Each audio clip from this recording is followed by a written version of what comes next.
जमाने में अरब बेडुइन्स बद्दू कहा करते थे, जो अरब के बाकी कबीलों से हमेशा दूर रहते और कभी भी एक जगह पर नहीं रहते, बल्कि अपने जानवरों के साथ हमेशा ट्रेवल करते रहते थे। मतलब एक खाना बदोश नॉर्मैडिक जिंदगी गुजारते थे। ये इसलिए बहुत अजीब बात थी क्योंकि बद्दू पूरे अरब में सबसे गरीब कबीलों में से होते थे, सिर्फ उस जमाने में नहीं बल्कि इस हदीस के आदाब मेरे प्यारे भाइयों, कैसे हो आप लोग। आई होप आप लोग अच्छे होंगे। चलिए, द कोहिस्तानी चैनल से जो मैं वीडियो लेके आई थी उनका लास्ट पार्ट रह गया, लास्ट पार्ट 4, और पार्ट 1, पार्ट 2, पार्ट 3 मैंने अपलोड कर रखे हैं पूरे के पूरे। आपको एक पूरा डिटेल्ड वीडियो हिस्ट्री के टाइप में मिलेगा। इनका ओरिजिनल वीडियो लिंक डिस्क्रिप्शन में मेंशन है। आप लोग बिना रिएक्शन के तो देख ही चुके होंगे, काफ़ी बार ही देखे होंगे, इन भाई को जानते भी होंगे क्योंकि भाई लोग ही मुझे सजेस्ट करते हैं तभी मैं वीडियो लेके आती हूँ। तो जब आप लोग बताते हैं तभी तो मैं वीडियो लेके आती हूँ और तभी बनाती हूँ, तब मैं देख पाती हूँ। सबका कहा है, ये तो सर्कल्स में नहीं घूमते। आज से हजारों साल पहले एंशिएंट ग्रीस में ये कॉन्सेप्ट बना कि कायनात की हर चीज एक बहुत ही छोटे पार्टिकल एटम से बनी हुई है, जिसको फिर 2000 साल तक पूरी दुनिया भूल गई। लेकिन आज से 200 साल पहले इस कॉन्सेप्ट पर रिसर्च दोबारा शुरू हुई और साइंसदानों की रिसर्च से पता चला कि एटम सबसे छोटा पार्टिकल नहीं है, बल्कि इसके अंदर और भी पार्टिकल्स हैं, जैसे प्रोटॉन्स, न्यूट्रॉन्स, इलेक्ट्रॉन्स। प्रोटॉन्स और न्यूट्रॉन्स हमेशा एटम के सेंटर में होते हैं और इलेक्ट्रॉन्स हमेशा इनके गिर्द घूम रहे होते हैं। भाई केमिस्ट्री में पढ़ते थे बहुत ज्यादा। जिस तरह प्लैनेट सूरज के गिर्द घूमते हैं और स्टार्स ब्लैक होल के गिर्द घूमते हैं, जिसका मतलब है कि कायनात की हर चीज चाहते या ना चाहते हुए किसी ना किसी चीज का तवाफ कर रही है। और जब कोई मुसलमान काबा का तवाफ करने जाता है तो वो कायनात की हर छोटी से छोटी चीज, जैसे एटम के अंदर इलेक्ट्रॉन से लेकर कायनात के सबसे बड़े ऑब्जेक्ट्स, प्लैनेट्स, स्टार्स, गैलेक्सीज और इवन बैतुल मामूर में फरिश्तों के साथ एक ही इबादत में शामिल हो जाते हैं। हो सकता है इसीलिए इस्लाम में तवाफ करना सबसे बड़ी इबादत है। तो जब सूरह हज में अल्लाह ने फरमाया कि ये सारी चीजें मेरी इबादत करती हैं, तो ये हमारी तरह इबादत नहीं करती, बल्कि हम मक्का में काबा का तवाफ करके इनकी तरह अल्लाह की इबादत करते हैं। लेकिन इन सारी चीजों का तवाफ करने का एक फिक्स टाइम है और जैसे ही ये टाइम पूरा होगा तब हर शख्स मालूम कर लेगा कि वो क्या लेकर आया है। क़यामत। आप सल्लल्लाहु अलैहि वसल्लम की वफात से पहले उन्होंने सहाबा को बहुत सारे बातों का पहले से बता दिया था कि उनके जाने के बाद दुनिया में क्या क्या होने वाला है।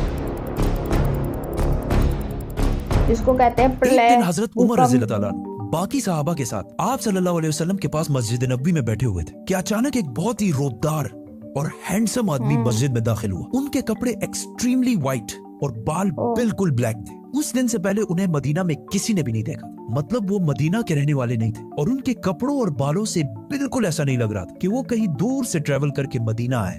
मस्जिद में बैठे सारे सहाबा इस शख्स को गौर से देख रहे थे। वो आदमी सीधा मस्जिद नबी के अंदर आया और आके रसूलुल्लाह सल्लल्लाहु अलैहि वसल्लम के बिल्कुल सामने बैठ गया और कहा, ए मोहम्मद, मुझे इस्लाम के बारे में बताएं। इस आदमी के जाने के बाद आप सल्लल्लाहु अलैहि वसल्लम ने सहाबा से पूछा कि क्या तुमने इस शख्स को पहचाना? ये जिब्रील अलैहिस्सलाम थे और तुम्हें तुम्हारा दीन सिखाने के लिए आए थे। आप सल्लल्लाहु अलैहि वसल्लम ने जिब्रील को इस्लाम के बारे में बताया कि अल्लाह के सिवा किसी को खुदा ना मानना, मोहम्मद को अल्लाह का रसूल मानना, नमाज, रोजा, ज़कात और हज अदा करना। जिस पर जिब्रील अलैहिस्सलाम ने कहा कि आपने बिल्कुल सच फरमाया। फिर जिब्रील अलैहिस्सलाम ने आप सल्लल्लाहु अलैहि वसल्लम से ईमान के बारे में पूछा। आप सल्लल्लाहु अलैहि वसल्लम ने फरमाया कि अल्लाह को मानना, उसके एंजल्स, फरिश्तों को मानना, उसकी किताबों को मानना, उसके पैगंबरों को मानना, आखिरत को मानना और तकदीर को मानना। जिस पर जिब्रील अलैहिस्सलाम ने फिर कहा कि आपने बिल्कुल सच फरमाया। जिब्रील अलैहिस्सलाम ने आप सल्लल्लाहु अलैहि वसल्लम से एहसान के बारे में भी पूछा और फिर जिब्रील अलैहिस्सलाम ने आप सल्लल्लाहु अलैहि वसल्लम से पूछा कि क़यामत, द डे ऑफ जजमेंट,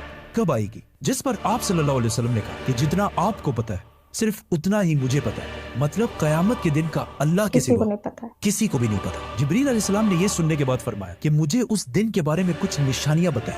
अब तक इस डिस्कशन में जितनी भी बातें हुई उन सबको आप सल्लल्लाहु अलैहि वसल्लम पहले भी एक्सप्लेन कर चुके, क्योंकि ये वाकया आप सल्लल्लाहु अलैहि वसल्लम की वफात से कुछ ही अरसे पहले हुआ था, जब ऑलमोस्ट सारा कुरान नाजिल हो चुका था। लेकिन इसके बाद जो आप सल्लल्लाहु अलैहि वसल्लम ने क़यामत की निशानियां बताई वो इससे पहले किसी को भी पता नहीं थी और इन निशानियों का ताल्लुक सहाबा से ज्यादा हमसे है। क्योंकि जो निशानियां आप सल्लल्लाहु अलैहि वसल्लम ने बताई वो सहाबा ने अपनी जिंदगी में हो। पूरे होते नहीं देखी, बल्कि वो निशानियां ओ, आज हम देख रहे हैं। मतलब हम Which लोग means देख जिब्रील रहे हैं। अलैहिस्सलाम सिर्फ सहाबा को नहीं बल्कि आज के मुसलमानों को भी क़यामत की बहुत इंपॉर्टेंट चलिए निशानियां भाई। सिखाना चाहते थे। आप सल्लल्लाहु अलैहि वसल्लम ने जिब्रील अलैहिस्सलाम को जवाब दिया कि जब एक लौंडी अपने मालकन को जन्म देगी, जिसको बहुत सारे स्कॉलर समझते हैं कि जब औलाद अपने वालिदैन को गुलाम समझेगी, और जब ये नंगे पैर गरीब शेफर्ड्स चरवाहे एक दूसरे से लंबी बिल्डिंग्स बनाने में कंपटीशन हाँ, मुकाबला करेंगे। हो रहा है जिब्रील भाई, अलैहिस्सलाम ने सच में। फिर कहा कि आपने बिल्कुल सच फरमाया, और उठकर वहां से चले गए। आप सल्लल्लाहु अलैहि वसल्लम ने सहाबा को भेजा कि कोई जाकर इस आदमी को ढूंढे, लेकिन उस दिन के बाद ये आदमी किसी को भी नहीं दिखा।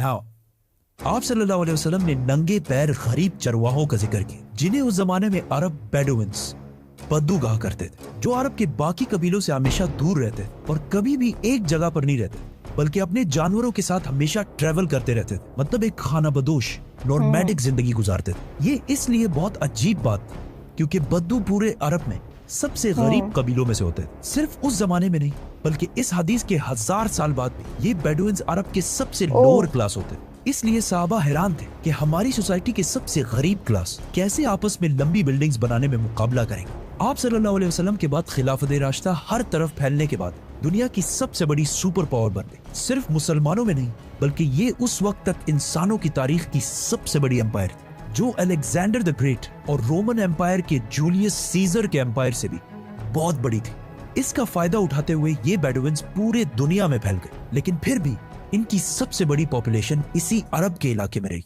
आहिस्ता आहिस्ता वक्त गुजरता गया और इनका कल्चर बिल्कुल भी नहीं बदला। ये बेडुइन्स उसी तरह अपनी जिंदगी गुजारते रहे। आखिर 1000 साल बाद उस्मानिया खिलाफत के आखिरी जमाने में दुनिया पुराने तरीकों से एक नई इंडस्ट्रियल एज की तरफ बढ़ने लगी। तो आखिर उस्मानी खलीफा सुल्तान अब्दुल हमीद ने मुसलमानों को भी मॉडर्न दुनिया की तरफ लाने के लिए बहुत स्ट्रॉन्ग रिफॉर्म्स की और पूरी एम्पायर में बहुत सारे प्रोजेक्ट शुरू किए, जिसमें इस्तांबुल से मदीना तक एक ट्रेन भी बनाई गई। लेकिन इस ट्रेन के रास्ते में हमेशा एक बहुत बड़ी रुकावट थी, यही बेडुइन्स, क्योंकि इन्हीं बेडुइन्स ने इससे बहुत साल पहले 1757 में 20,000 हाजियों को शहीद भी किया, जिसके बाद उस्मानिया सल्तनत इनके कल्चर को चेंज करने लगी और इन्हें खाना बदोश नॉर्मैडिक जिंदगी से एक परमानेंट इलाके में सेटल करने की कोशिश की। लेकिन बेडुइन कबीले उस्मानिया सल्तनत के इन रिफॉर्म से बिल्कुल भी खुश नहीं थे और आखिर सऊदी अरब के पहले बादशाह इब्ने सऊद ने बेडुइन्स को यूनाइट करके ऑटोमन एम्पायर के खिलाफ एक फौज बनाई और फिर ब्रिटिश की मदद से इस पूरे इलाके को फतह कर लिया, जिसे आज हम सऊदी अरेबिया। और कुछ सालों बाद इन इलाकों से ऑयल तेल डिस्कवर होने के बाद यही बेडुइन्स, जिनकी इससे पहले कोई औकात नहीं थी, अब दुनिया के सबसे रिच लोगों में से थे। अच्छा, और इनमें से ये लोग बहुत हैं सारे तो। मिलियनियर्स और बिलियनियर्स भी सामने आए। लेकिन तेल डिस्कवर होने के बाद इन सारों को पता चला कि ये ऑयल हमेशा के लिए नहीं रहने वाली, बल्कि एक दिन बहुत जल्द खत्म होने वाली है, जिसके साथ इनकी सारी लग्जरीज भी खत्म हो जाएगी। तो सबसे पहले दुबई के बादशाह शेख मोहम्मद बिन राशिद, जो एक बेडुइन बद्दू कबीले से हैं, जिन्होंने एक बार खलीज टाइम के इंटरव्यू में खुद ये कहा है कि उन्हें बेडुइन कबीले से होने पर फख्र है। उन्होंने दुबई को ऑयल से निकालकर टूरिज्म और बिजनेस की तरफ लाया और बहुत तेजी से कुछ ही सालों में दुबई दुनिया की हाँ, बेस्ट ये सिटीज तो में से है। बन गई।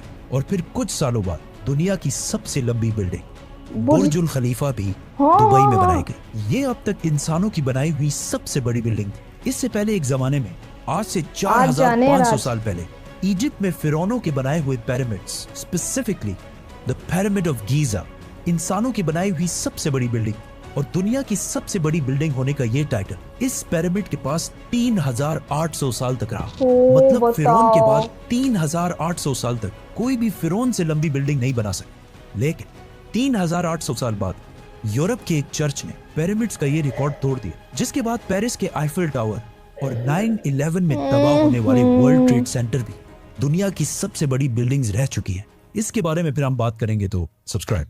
दुबई के इस अजीम कामयाबी को देखकर सऊदी ने भी इसे कॉपी करना शुरू किया और मक्का में काबा के बिल्कुल सामने दुनिया की चौथी सबसे बड़ी बिल्डिंग बनाई और कुछ ही साल बाद दुनिया की सबसे बड़ी बिल्डिंग का ऐलान करती किंगडम टावर या जद्दा टावर, जो दुबई के बुर्ज खलीफा से भी बड़ी होगी और इस तरह सऊदी यूएई से आगे निकल जाएगी। इस सारे प्रोजेक्ट को हेड करने वाले का नाम अल वलीद बिन तलाल है, जो कुछ साल पहले दुनिया के सबसे अमीर अरब जिन के कबीले का ताल्लुक अगेन एक बेडुइन कबीले से, जिसके बाद दुबई ने सऊदी से दोबारा आगे निकलने के लिए दुबई में एक नई दुनिया की सबसे बड़ी बिल्डिंग बनाने का ऐलान किया, जो इन दोनों बुर्ज खलीफा और जद्दा टावर से भी बड़ी ये हो। है और बुर्ज आजकल खलीफा। हर कुछ अरसे बाद बहुत तेजी से अरब में ऐसी लंबी बिल्डिंग्स के प्रोजेक्ट्स का ऐलान हो रहा है। इवन अरब कंट्रीज एक दूसरे को ये तक नहीं बता रही कि उनके अगले प्रोजेक्ट सही की बात हाइट है। क्या होगी, क्योंकि फिर बाकी अरब कंट्रीज उनसे आगे निकलने के लिए उससे भी सही बड़ी बात बिल्डिंग है। का ऐलान कर देंगे। और इस तरह लंबी बिल्डिंग्स बनाने का एक बहुत सख्त कंपटीशन चल रहा है लंबी कंपटीशन इन बिल्डिंग। सारे अरब मुमालिक में स्टार्ट हो चुका है,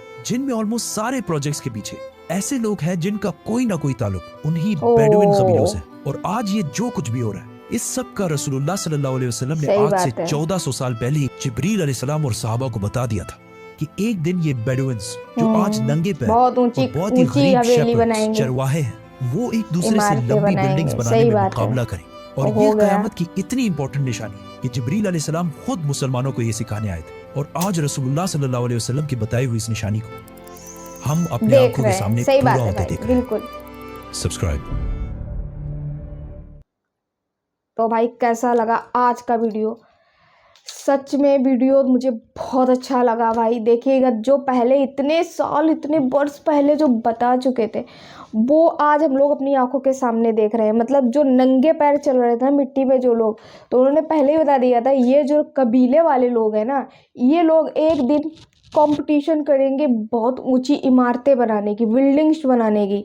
आप देखिए, वही जो जो नंगे पैर चल रहे थे, जिनको हम लोग बोलेंगे मतलब अपनी भाषा में गरीब लोग, वो लोग उन्होंने बुर्ज खलीफा जैसी इमारतें बना दी, जिनको देखने के लिए लोग जाते हैं। और मैंने तो नहीं देखा बुर्ज खलीफा, मुझे तो नहीं लगता कि हम कभी देख भी पाएंगे बुर्ज खलीफा। इतने ऊंचे, इतने बड़े सपने, ना ना ना ना, कभी नहीं हो सकता ऐसा। लेकिन भाई जिन्होंने देखा है, हम देखते हैं टीवी वगैरह पे, तो क्या है वो बुर्ज खलीफा, वो लोग देखने जाते हैं। फीस ही बहुत ज़्यादा लगती है। पहले तो दुबई जाना ही पॉसिबल नहीं, पहले दुबई जाओ, फिर दुबई में जब बुर्ज खलीफा देखने जाओगे तो वहाँ की भी फीस लगती है बुर्ज खलीफा देखने की। और उसमें है क्या, एक बहुत ऊंची सी इमारत बनी हुई, वो कलर बदलती है भाई, ऐसा दिखाया जाता है, मैंने वीडियोज वगैरह में देखा है, वो कलर बदलती है। बस उसको देखते हैं लोग, वो बुर्ज खलीफा है, वो बुर्ज खलीफा है।